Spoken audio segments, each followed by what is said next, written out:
मैला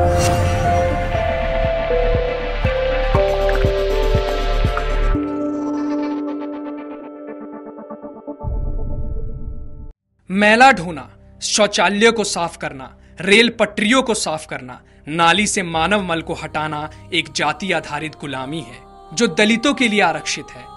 भारत में करीब 13 लाख दलितों में से ज्यादातर महिलाएं हैं जो अपना गुजारा सिर पर मैला ढोकर करती हैं। मैला शब्द का मतलब होता है एक ऐसा काम जिसमें मानव मल को शुष्क शौचालय और नालियों में से पतली बोडो, बाल्टी और टोकरी जैसे बुनियादी उपकरणों की मदद से साफ करना। मैला ढोने वाली महिलाएं एक दिन में 1 रुपया कमाती हैं, जिनके साथ अक्सर गलत व्यवहार किया जाता है। जाति भेदभाव और व्यवसायिक स्थिति के कारण वो कभी दूसरी नौकरी नहीं कर पाती, जिससे उन्हें मैला ढोने के लिए मजबूर होना पड़ता है। इन लोगों को न्यूनतम मजदूरी से भी कम भुगतान किया जाता है। महिलाओं को इस काम के बदले सूखी रोटी खाने को मिलती है। बारिश हो या घर में किसी की मृत्यु, इन्हें कैसे भी काम पर जाना पड़ता है। इनका मानना है कि ये गुलामी तब से है जब से ये पैदा हुई है। ये गुलामी जाति और लिंग आधारित है। इन महिलाओं के बच्चों को स्कूल में नहीं पढ़ने दिया जाता। मैला ढोने के बाद इन्हें मस्जिद में नहीं घुसने दिया जाता, ना ही इन्हें नमाज पढ़ने दिया जाता है। महिलाएं वहां ना तो पानी पी सकती हैं और ना ही उनके कब्र में इन्हें किसी को दफनाने की इजाजत है। मैला ढोने के कारण इन महिलाओं को खुजली और टीबी जैसे रोगों से जूझना पड़ता है।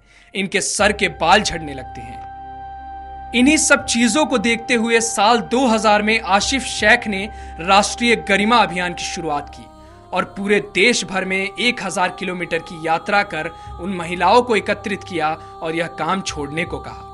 इसके बाद उन्होंने जन साहस आंदोलन भी किया, जिसके जरिए उन्होंने दलित मुस्लिम एकता को बढ़ावा दिया। अपने दोस्तों के साथ उन्होंने साक्षी एकता अभियान की शुरुआत की और उन दलित बच्चों को शिक्षा दी जो दबे कुचले वर्ग से आते थे। इन सब कार्यों के लिए इन्हें 2005 में सद्भावना अवार्ड से नवाजा गया और 2012 में जन साहस के लिए M A. Thomas national human rights award दिया गया। इस प्रथा को खत्म करने का कागजी अभियान काफी पुराना है। आजादी के बाद 1948 में इसे खत्म करने की मांग पहली बार हरिजन सेवक संघ की ओर से उठाई गई थी। तब से लेकर आज तक इस प्रथा को खत्म करने की जुबानी कोशिश बहुत हुई है। दुनिया के सबसे बड़े लोकतंत्र में यह प्रथा एक कलंक है। 2 अक्टूबर 2014 को स्वच्छ भारत अभियान की घोषणा हुई, जिसमें झाड़ू ने काफी वाहवाही लूटी। वहीं प्रधानमंत्री ने भी अपने आप को तस्वीरों में खूब कैद किया, लेकिन उनका ध्यान शायद इस ओर नहीं गया कि हजारों हजार साल पहले से देश में कुछ लोग ऐसे हैं जो पीढ़ी दर पीढ़ी मैला ढो रहे हैं, पखाने को हाथों से उठा रहे हैं, सेप्टिक टैंक में कमर तक डूबकर सफाई कर रहे हैं। स्वच्छ भारत अभियान के बावजूद अछूता रहा। यह मुद्दा अभियान के मुंह पर क्या झन्नाटेदार तमाचा नहीं है? बौद्ध और मौर्य काल से मैला ढोने की यह परंपरा चली आ रही है। वहीं नारद संहिता के अनुसार दलितों को यह काम सौंपा गया है। अगर बात की जाए पुराने समय की, तो जहांगीर ने अपने जमाने में अलवर में 100 परिवारों के लिए एक शौचालय बनवाया था। वहीं कुछ इतिहासकारों का मानना है कि मैला ढोने का काम उस समय भंगी द्वारा किया जाता था, जो अंग्रेजों के समय तक लागू था। लेकिन दुख की बात यह है कि आज भी विभिन्न राज्यों में शुष्क शौचालय उपयोग में होता है और यह सारा काम इंसान अपने हाथों से झाड़ू, बाल्टी और पैन की मदद से करते हैं। उत्तर प्रदेश, बिहार, झारखंड और पंजाब के गांव देहात में आज भी पखाना सिर पर ले जाने का चलन है। अगर राज्यों की बात की जाए तो पहली बार 1950 में तमिलनाडु में स्वतंत्र सेनानी जीएस अय्यप लक्ष्मण ने इस पर प्रतिबंध लगाया था। 1968 में राष्ट्रीय श्रम आयोग ने एक समिति का गठन किया, जिसके जिम्मे झाड़ूदार और मैला ढोने वाले के कामकाज के माहौल की जांच का काम था। इन तमाम संगठन और समितियों ने सिर पर मैला ढोने की प्रथा को खत्म करने की मांग की थी। 2001 के सरकारी आंकड़ों के अनुसार शुष्क शौचालयों की काम में तकरीबन 7 लाख लोग लगे हुए हैं, जबकि गैर सरकारी आंकड़ा 12 लाख बताता है। अनुसूचित जाति और जनजाति कानून के तहत ऐसा काम कराना एक अपराध है।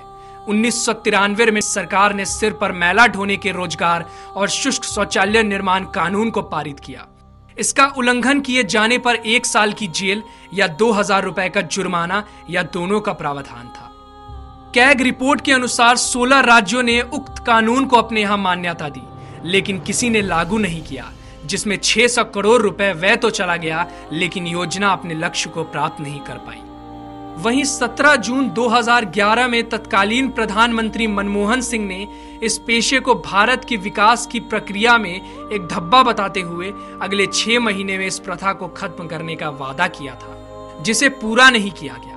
जिसके बाद 10 सितंबर 2011 को तमिलनाडु विधानसभा में एक प्रस्ताव आया, जिसमें कहा गया कि पुराना कानून कमजोर है और उसमें बहुत सारी खामियां हैं, इसलिए केंद्र सरकार को एक नया कानून बनाना चाहिए जो सभी राज्यों में मान्य हो। प्रधानमंत्री नरेंद्र मोदी ने दिल्ली के लाल किले से ऐलान किया था कि पूरे देश भर के लोग स्वच्छता अभियान चलाएं, जिससे गंदगी से छुटकारा मिल सके। जहां उन्होंने स्वयं दिल्ली के वाल्मीकि मंदिर में झाड़ू लगाकर इसकी शुरुआत की। देश में शौचालय निर्माण का कार्य तो शुरू करवा दिया ताकि लोगों को शौच से मुक्ति मिल सके, लेकिन मैला ढोने के काम को खत्म नहीं कर सके। आज भी भारत के अधिकांश गांवों में सीवरेज नहीं होने के कारण घरों से गंदा पानी निकलने का कोई रास्ता नहीं है, और ऐसे शौचालय भी नहीं जहां मल निकास की व्यवस्था हो। और जो महिलाएं इन कार्यों को करती हैं, उनका मानना है कि उनके पास इसके अलावा घर चलाने का और कोई रास्ता नहीं है। 1.25 अरब जनसंख्या वाले भारत में आधे लोगों के पास शौचालय की सुविधा नहीं है। एक रिपोर्ट के अनुसार भारत में शौचालय से ज्यादा मोबाइल फोन है। देश भर में करीब 7 लाख शुष्क शौचालय हैं जहां ये महिलाएं काम करती हैं।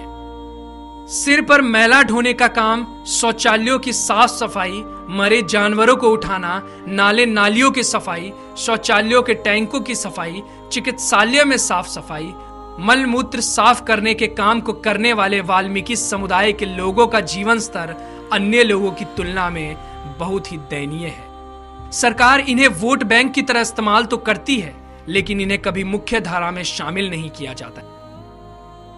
बिजवाड़ा विल्सन। भारत में मैला ढोने की प्रथा के लिए एक प्रभावशाली मुहिम चलाने वाले एवं कर्नाटक में जन्मे बिजवाड़ा विल्सन को इस साल के प्रतिष्ठित रमन मैगसेसे अवार्ड के लिए चुना गया। 50 साल के विल्सन पिछले 32 साल से अपनी मुहिम चला रहे हैं। भारत में अनुमानित 6 लाख मैला ढोने वाले हैं, जिनमें से 3 लाख के आसपास को उन्होंने मुक्त करवाया है। मैला ढोना भारत में मानवीयता पर कलंक है। मैला ढोना एक वंशानुगत पेशा है, जहां 98% महिलाओं एवं लड़कियों को बहुत मामूली वेतन दिया जाता है। संविधान एवं अन्य कानून शुष्क शौचालय और लोगों से मैला ढोने पर प्रतिबंध लगाते हैं, लेकिन इन्हें लागू नहीं किया गया है, क्योंकि सरकार ही इनकी सबसे बड़ी उल्लंघन करता है। विल्सन का जन्म एक ऐसे दलित परिवार में हुआ जो कर्नाटक के कोलार गोल्डफील्ड्स कस्बे में मैला ढोने का काम करता था। वह उच्च शिक्षा प्राप्त करने वाले अपने परिवार के पहले सदस्य हैं। स्कूल में उनके साथ एक बहिष्कृत की तरह व्यवहार किया जाता था। अपने परिवार की स्थिति से अच्छी तरह वाकिफ बिजवाड़ा के मन में बहुत गुस्सा था, लेकिन उन्होंने बाद में अपने इस गुस्से का इस्तेमाल मैला ढोने के उन्मूलन की मुहिम चलाने में किया। विल्सन ने अपने इस आंदोलन के लिए 32 साल काम किया। उन्होंने केवल नैतिक आक्रोश की भावना का ही नेतृत्व नहीं किया, बल्कि बड़े पैमाने पर आयोजन करने और भारत की जटिल कानूनी प्रणाली में काम करने की शानदार काबिलियत के साथ मुहिम का मार्गदर्शन भी किया। आए दिन सीवर और सेप्टिक टैंक में काम करते हुए सफाई कर्मियों की जान चली जाती है, क्योंकि उनके पास आधुनिक तकनीक से लैस मशीनें नहीं हैं, जिससे ना तो वो अपने जीवन की रक्षा कर पाते हैं और ना एक स्वच्छ पर्यावरण में जी पाते हैं। पीढ़ी दर पीढ़ी सफाई कर्मचारियों के परिवारों की यह पहचान स्वीकृत हो चली है। सफाई कर्मचारी आंदोलन बीते दशकों से अभियान चला रहा है।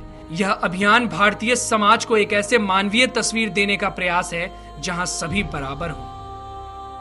वैसे ये कटु सत्य है कि सिर पर मैला ढोने से मुक्ति ना तो सरकार के हाथों संभव है और ना ही स्वयंसेवी संस्थाओं की बदौलत। इसके लिए पहल खुद सफाई कर्मियों को ही करनी होगी। अपने कर्तव्य की महत्ता को समझना होगा, क्योंकि जागरूकता की कुंजी साक्षरता है। समाज के शिक्षित वर्ग को आगे आकर दलित समाज को शिक्षित करने का बीड़ा उठाना होगा, क्योंकि अंत में शिक्षा से ही बदलाव संभव हो पाएगा।